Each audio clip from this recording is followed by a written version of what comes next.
आइए दोस्तों, स्वागत है आपका अनमोल डिफेंस एकेडमी में। हम पढ़ रहे हैं कक्षा 10 की फिजिक्स, जिसका चैप्टर चल रहा है मानव नेत्र तथा रंग बिरंगा संसार। उसके अंतर्गत पार्ट 5वां है, यानी 5वां लेक्चर है, 5वां भाग है आज, जिसमें हम देखने जा रहे हैं प्रकाश का प्रकीर्णन, यानी प्रकाश का प्रकीर्णन कैसे होता है और प्रकीर्णन होने के साथ साथ जो प्रकाश के प्रकीर्णन से संबंधित घटनाएं हैं, जैसे आकाश का रंग नीला क्यों दिखाई देता है, गहरे समुद्र का जो जल है वो नीला क्यों दिखाई देता है, अंतरिक्ष यात्री को अंतरिक्ष से देखने पर आकाश काला क्यों दिखाई देता है, ये सारी की सारी जो घटनाएं हैं, या सूर्यास्त या सूर्योदय के समय जो सूर्य है वो लालिमा यानी लाल कलर का क्यों दिखाई देता है, तो ये सब घटनाएं किसकी हैं? प्रकाश के प्रकीर्णन के कारण होती हैं। तो ये कैसे होती हैं और प्रकाश का प्रकीर्णन क्या होता है, वो इस लेक्चर के अंतर्गत हम देखेंगे। तो देखिए, प्रकाश का प्रकीर्णन हेडिंग है ये, तो इसे हम समझते हैं कि जो हमारा वायुमंडल है, तो उस वायुमंडल में विभिन्न प्रकार के क्या होते हैं, कण होते हैं।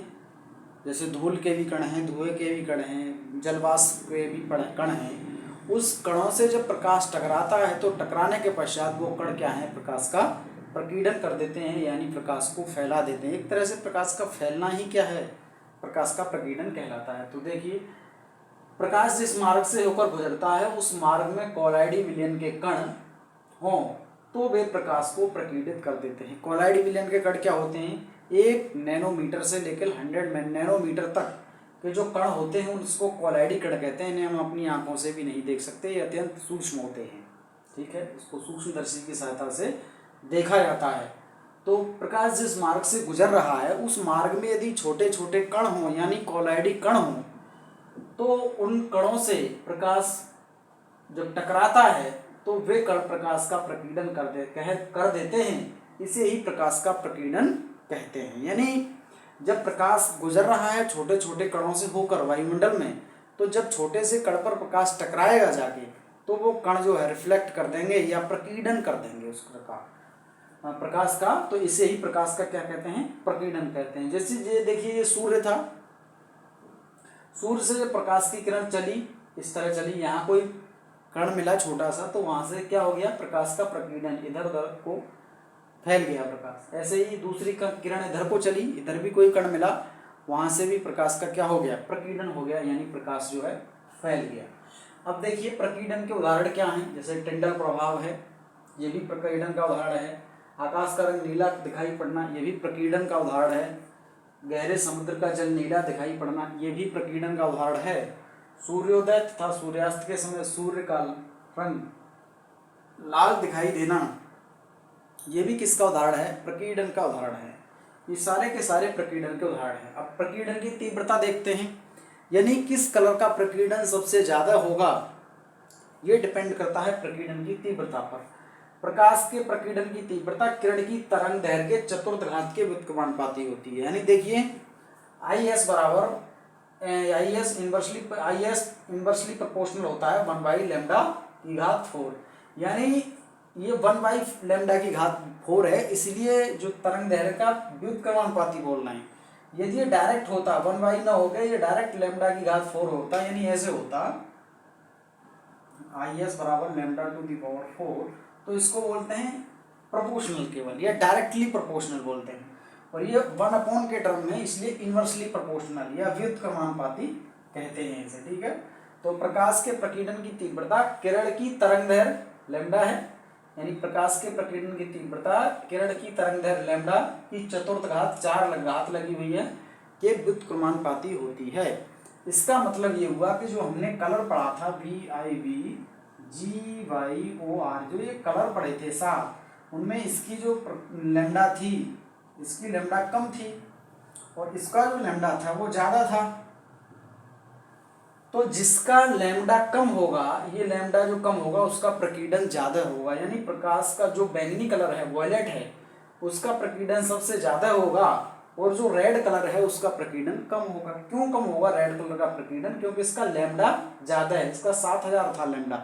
जब हम प्रकाश का चैप्टर पढ़ रहे थे तो हमने पढ़ा था प्रकाश में दृश्य प्रकाश और अदृश्य प्रकाश। तो दृश्य प्रकाश में ये जो प्रकाश आया था उसमें पढ़ा था, इसका जो लैम्डा वॉयलेट कलर है बैंगनी का, इसका जो लैम्डा 4000 था, इसका लैम्डा 7000 था रेड वाले का, तो जब यहाँ पर कम वैल्यू रखी जाएगी, यहाँ लैम्डा की जगह जब वैल्यू कम रखी जाएगी तो ये प्रकाश का जो प्रकीर्णन की तीव्रता जो है वो ज़्यादा आएगी, यानी बैंगनी कलर जो है ज़्यादा तीव्रता के साथ प्रकीर्णित हो जाएगा, और जब जो रेड कलर है वो कम तीव्रता के साथ प्रकीर्णन होगा। इसीलिए जो हमारे जो रेलवे लाइन पर सिग्नल होते हैं या फिर कहीं चौराहे पर जो सिग्नल होते हैं उसमें रेड कलर को यूज इसलिए किया जाता है क्योंकि वो दूर से दिखाई दे जाता है, वो प्रकीर्णित कम होता है। क्लियर? तो प्रकीर्णन की तीव्रता जो लैम्डा है उसकी चतुर्थ घात के व्युत्क्रमानुपाती होती है। IS is inversely proportional to 1/λ⁴। ठीक है, अब इसके जो प्रभाव हैं, जो प्रकीर्णन के जो उदाहरण थे तो उनको समझते हैं। जैसे पहला टिंडल प्रभाव है। तो टिंडल प्रभाव क्या है? जैसे टिंडल प्रभाव को समझने से पहले हम समझें, देखिए कोई कमरा है, एक बंद कमरा, उसमें एक छोटा सा छिद्र है, तो उस छिद्र से जब हम देखते हैं और उस कमरे के अंदर जो है क्या धूल के कण हैं, धुआं है उस कमरे के अंदर, तो हम जब कमरे में से अंदर झांक के देखें तो जो हमारा छिद्र है वहाँ से एक प्रकाश की किरण आती हुई दिखाई देती है, प्रकाश की किरण, और जो कण हैं वो कण घूमते हुए दिखाई देते हैं। इसे ही टिंडल प्रभाव कहते हैं। देखिए कैसे, पृथ्वी का वायुमंडल सूक्ष्म कणों का एक विषमांगी मिश्रण है, यानी जो पृथ्वी है हमारी, इसका जो वायुमंडल है, जिस पृथ्वी में जो वायुमंडल में परत होती है, जैसे पहले क्षोभ मंडल है, फिर समताप मंडल है, इस तरह से पृथ्वी में जो लेयरें होती हैं उसको कहते हैं हम पृथ्वी का वायुमंडल। तो विषमांगी मिश्रण है, यानी इसमें छोटे बड़े सभी तरीके के कण होते हैं। इन कणों में धुआं, जल की बूंदें, सूक्ष्म बूंदें, धूल के कण आदि के कण होते हैं। यानी जो पृथ्वी का वायुमंडल है वहाँ धूल भी मिलेगी, धुआं भी मिलेगा, सूक्ष्म कण भी मिलेंगे पानी के। तो जब प्रकाश की किरण इन छोटे छोटे कणों से टकराती है तो किरण पुंज का मार्ग दिखाई देने लगता है, यानी प्रकाश जब टकराता है इन किरणों से, टकराने के पश्चात रिफ्लेक्ट होता है तो हमारी आँख पर प्रकाश पड़ता है, और आँख पर प्रकाश पड़ने के पश्चात इन किरणों का मार्ग हमें दिखाई देने लगता है और प्रकाश का प्रकीर्णन हो जाएगा, क्योंकि जब कण से टकराएगा तो प्रकीर्णन हो जाएगा। यही घटना टिंडल प्रभाव कहलाती है। सिंपल सी है टिंडल प्रभाव के उदाहरण, जब धुएं से भरे किसी कमरे में सूक्ष्म छिद्र से कोई पतला किरण पुंज प्रवेश करता है तो इस घटना को देखा जा सकता है, ये टिंडल प्रभाव है। दूसरा, घने जंगलों में जब सूर्य का प्रकाश गुजरता है तो टिंडल प्रभाव को देखा जा सकता है, यानी घने जंगल हो जहाँ बहुत सारे पेड़ हों, उनमें से भी जब ऊपर से सूर्य की जो प्रकाश की जो किरण आती है उस किरण को भी देखा जा सकता है। तो इन घटनाओं को क्या कहते हैं? हम टिंडल प्रभाव कहते हैं। क्लियर है? यानी प्रकीर्णन समझा हमने। प्रकीर्णन क्या होता है? कण से टकराने के पश्चात जब प्रकाश की किरण फैल जाती है उसे ही प्रकीर्णन कहते हैं। प्रकीर्णन की तीव्रता हमने देखी, जिसका लैम्डा कम होगा उसकी प्रकीर्णन की तीव्रता ज़्यादा होगी, जिसका लैम्डा अधिक होगा उसके प्रकीर्णन की तीव्रता कम होगी, यानी रेड कलर के प्रकीर्णन की तीव्रता कम, जबकि वॉयलेट यानी बैंगनी कलर के प्रकीर्णन की तीव्रता अधिक होगी। टिंडल प्रभाव देखा, टिंडल प्रभाव कुछ नहीं है, यानी जो टिंडल प्रभाव है उसमें जैसे मैंने बताया था भी, एक कमरा हो उसमें धुएं के कण भरे हों, बहुत सारा धुआं हो और उसमें ऊपर कहीं छिद्र हो, जैसे रोशनदान जहाँ बोलते हैं, वेंटिलेटर बोलते हैं हम, तो वेंटिलेटर से जब प्रकाश की किरण आती हैं तो उस धुएं के कारण हमें जो प्रकाश का मार्ग दिखाई देता है, यानी जो किरणें हैं वो साफ साफ नजर आती हैं, इसी को टिंडल प्रभाव कहते हैं। आइए दोस्तों और देखते हैं कुछ उदाहरण। जैसे स्वच्छ आकाश का रंग नीला क्यों होता है, ये प्रकीर्णन के उदाहरण हैं। गहरे समुद्र का जल नीला क्यों दिखाई देता है, ये भी प्रकीर्णन के उदाहरण हैं। और अंतरिक्ष यात्री को आकाश काला दिखाई देता है, ये भी प्रकीर्णन के उदाहरण हैं। खतरे के सिग्नल में लाल रंग का यूज किया जाता है, ये भी प्रकीर्णन के उदाहरण हैं। देखिए तो पहला देखते हैं, पहला हमने देखा था टिंडल प्रभाव, दूसरा स्वच्छ आकाश का रंग नीला होता है क्यों। तो देखिए जैसे आकाश है, वायुमंडल में वायु के अणु तथा अन्य सूक्ष्म कणों का साइज 10 प्रकाश की तरंगदैर्घ्य में नीले रंग को अधिक प्रकीर्णित करता है। यानी देखिए जिसकी ये जो तरंगदैर्घ्य है कम है उसका प्रकीर्णन अधिक होता है। तो उसी तरह से जो हमारे वायुमंडल है उसमें वायु के कण होते हैं, अन्य भी कण होते हैं, तो उसमें जो कण हैं वो कण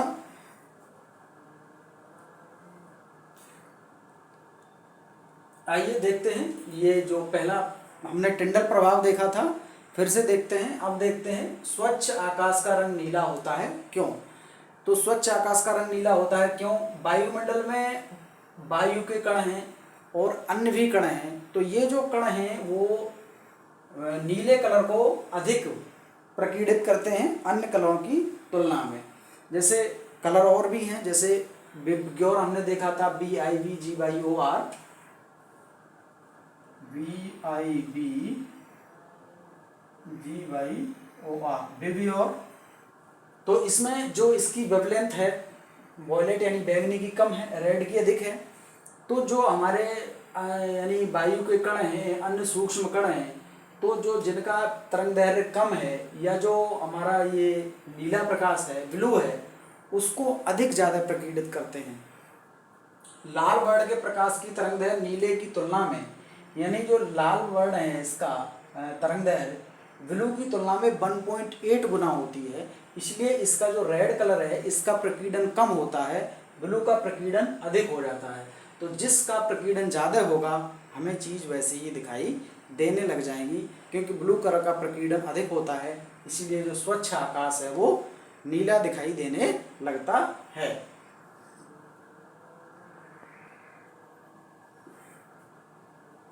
तो क्लियर है, यानी जो कण हैं, छोटे छोटे वायु के कण हैं या अन्य कण हैं, वो जो कण हैं वो नीले कलर का प्रकीर्णन अधिक कर देते हैं, इसलिए जो स्वच्छ आकाश है वो हमें नीला दिखाई देता है। दूसरा देखिए, गहरे समुद्र का जल नीला दिखाई पड़ता है। क्यों? जब सूर्य का प्रकाश समुद्र के तल पे टकराता है, तो जो टकराने के पश्चात सूर्य के प्रकाश में 7 रंग हैं, तो टकराने के पश्चात लाल, बैंगनी, ग्रीन, इन सबों को तेजी से सोखता है। लेकिन जो नीला कलर है उसको पानी तेजी से परावर्तित कर देता है, और परावर्तित होने के बाद में जो हमें कलर दिखाई देता है तो वो नीला ही दिखाई देगा।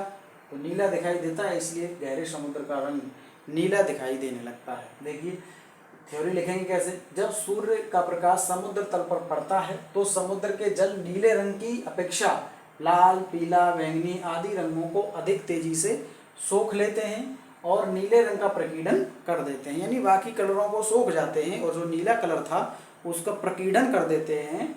इसलिए जो गहरे समुद्र का रंग है वो हमें नीला दिखाई देता है। क्लियर है? अगला देखिए, सूर्योदय तथा सूर्यास्त के समय सूर्य का रंग लाल या रक्ताभ मतलब ब्लड, खून के तरह प्रतीत होता है। ऐसा क्यों है?